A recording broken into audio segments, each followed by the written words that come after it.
So hi friends, అందరూ ఎలా ఉన్నారు? మేమైతే చాలా బాగున్నాం. సో మన ఛానల్లో వీడియో పెట్టాక చాలా లాంగ్ డిస్టెన్స్ వచ్చిందనమాట.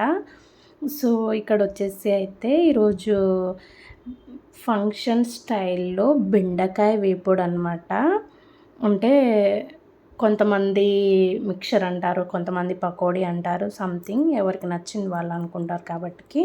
సో మనమైతే ఎలా ప్రిపేర్ చేసేయాలో చూసేద్దాం రండి. ఫస్ట్ అయితే నేను 1/2 kg బెండకాయ తీసుకున్నాను.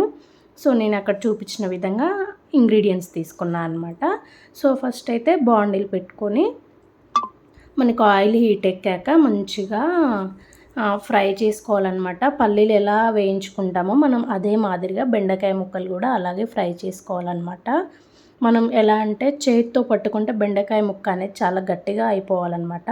అలా అయితేనే మనకు పర్ఫెక్ట్గా కుక్ అయినట్టు ఉంటుంది, లేకపోతే ఫ్రై అనేది తొందరగా పాడైపోతుంది అనమాట.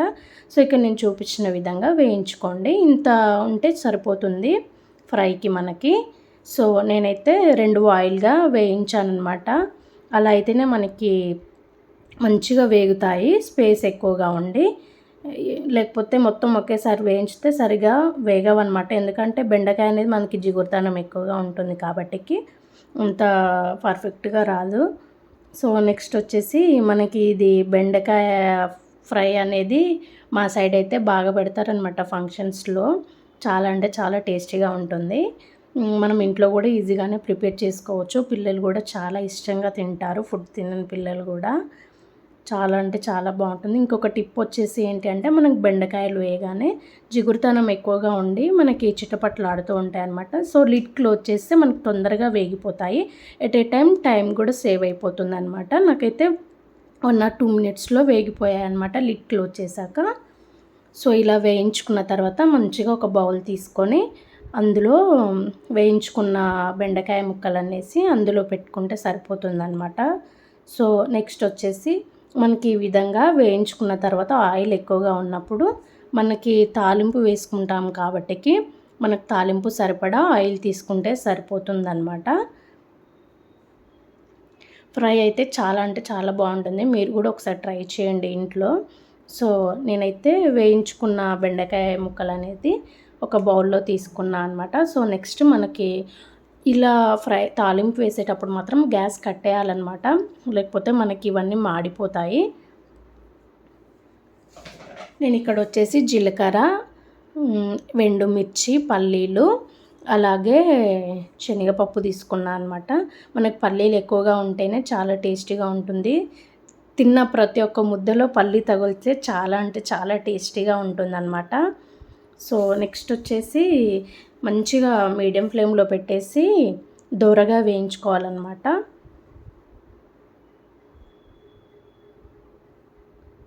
దోరగా వేయించుకున్న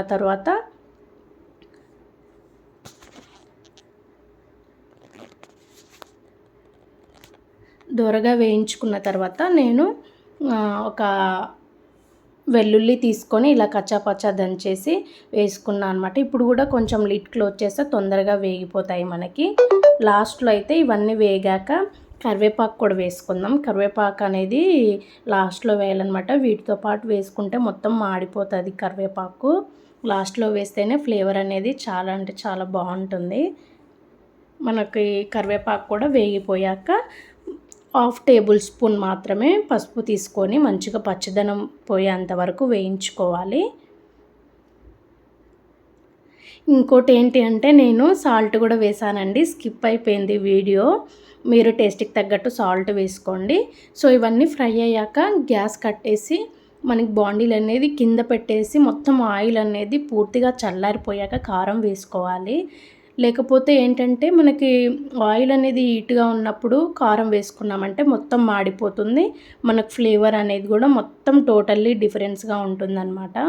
ఇలా చల్లారాకే నేను చూపించిన విధంగా చల్లారాక మంచిగా కారం ఇలా వేసుకున్న తర్వాత మనం వేయించి పెట్టుకున్న బెండకాయ ముక్కలు అనేది ఇందులో యాడ్ చేసుకుందాం. యాడ్ చేసుకొని మంచిగా మిక్స్ చేసుకోవాలన్నమాట.